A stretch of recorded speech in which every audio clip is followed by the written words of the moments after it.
ओम शिवाय नमः. परमगुरु जगद्गुरु सिद्धार्थ महाराजांच्या चरणी नतमस्तक होऊन श्री रुद्रकेसरी मठ सेवा समिती बेळगाव ही मठ जगद्गुरु सिद्धार्थ स्वामींचं असून त्यांची स्थापना 2011 साली न्यू सैनिक नगर गणेशपूर लक्ष्मीटेक येथे करण्यात आली.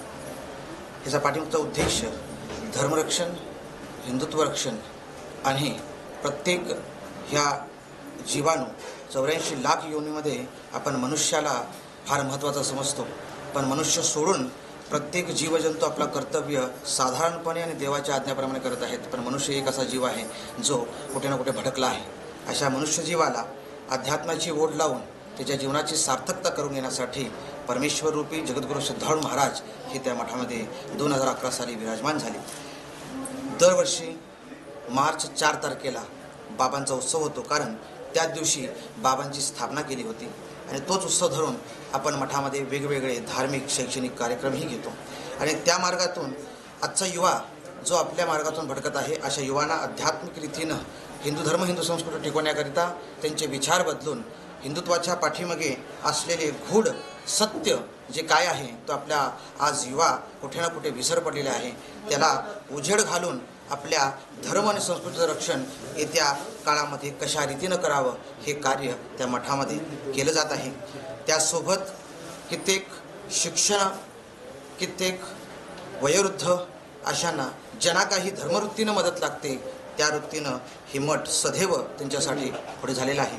शैक्षणिक वृत्तीमध्ये प्रत्येक 4 मार्चला जे कोणी मुलं आपल्या शिक्षण वृत्तीमध्ये उत्तीर्ण झाले असतात अशा मुलांचा सत्कार करून त्यांचा मनस्थिती, त्यांचा उत्साह वाढवला जातो.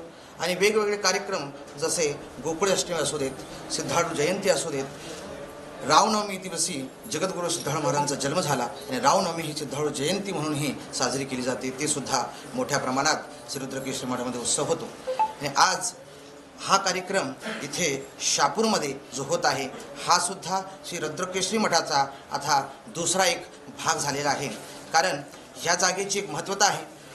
100 वर्षापूर्वी ह्या जागेवर एक पुरातन मठ होता. मठामध्ये मठाधीश राहत होते.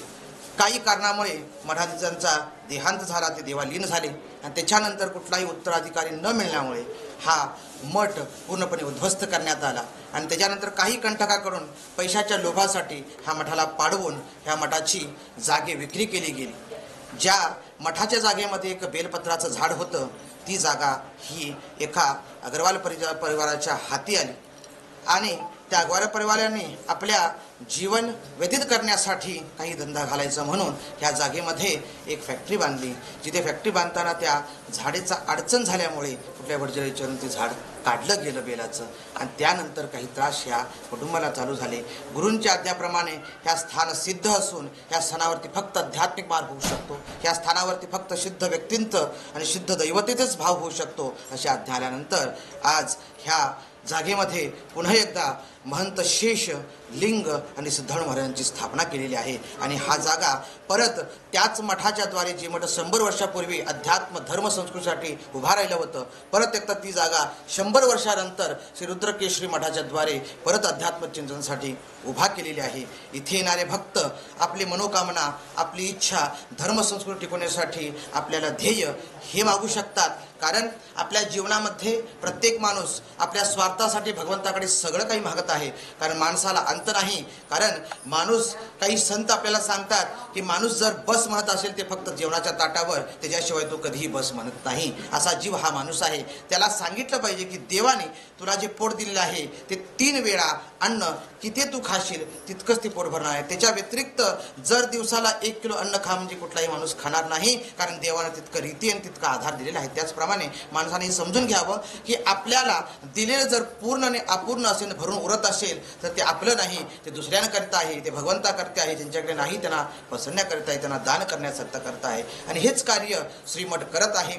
आणि ह्या मार्गातून मी रुद्रकेसरी मठाचा मठाधीश श्री हरिगुरू महाराज म्हणून त्याचं स्थानापन्न आहे. वयाच्या 11व्या वर्षी जगद्गुरू सिद्धार्थ महाराजांचा साक्षात्कार मला झाला. मी आईवडिलांचा एकुलता एक मुलगा आहे. माझे वडीलसुद्धा 30 वर्ष ही आर्मीमध्ये म्हणजे देशसेवा करून आलेले आहेत. त्यांची इच्छा होती की माझ्या मुलगालाही मोठा अफसर बनावा, मोठी नोकरी द्यावी. पण भगवंताची इच्छा, माझ्या गुरूंची इच्छा, त्यांनी स्वतः दर्शन देऊन त्याने सांगितलं की तुझं लोककल्याणासाठी हा जन्म झालेला आहे, स्वार्थ भावना सोडून तू लोककल्याणासाठी हा भगवा शरीरावर धारण केला पाहिजे. त्याच दिवसापासून वयाच्या 12 वर्षापासून मी अध्यात्म, लोकचिंतन, कीर्तन, प्रवचन आणि जास्तीत जास्त हिंदू धर्म आणि संस्कृती जागृत करण्याचं कार्य मी गेल्या 12 वर्षापासून करत आहे.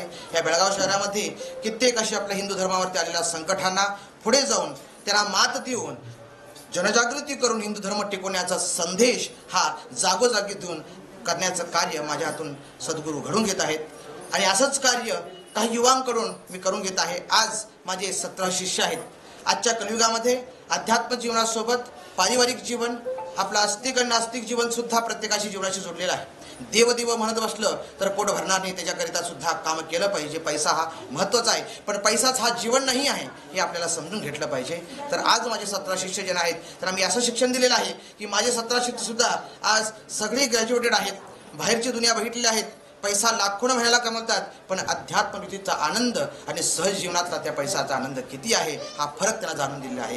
या वर्गातून माझी इच्छा आहे की हजारो मुलांना ह्या रीतीनं अध्यात्माशी जोडून येत्या दिवसा काळामध्ये आपली धर्मसंस्कृती टिकवण्याचं कार्य त्यांच्यातून घडवावं, हेच ध्येय गुण गुरूंची आज्ञा घेऊन मी पुढे निघलेत आहे. आणि अशी श्रींच्या आशीर्वादानं हे कार्य आपल्या हातून घडू देत असंच म्हणत माझ्या 2 शब्दांना विराम देतो. ओम शिवाय.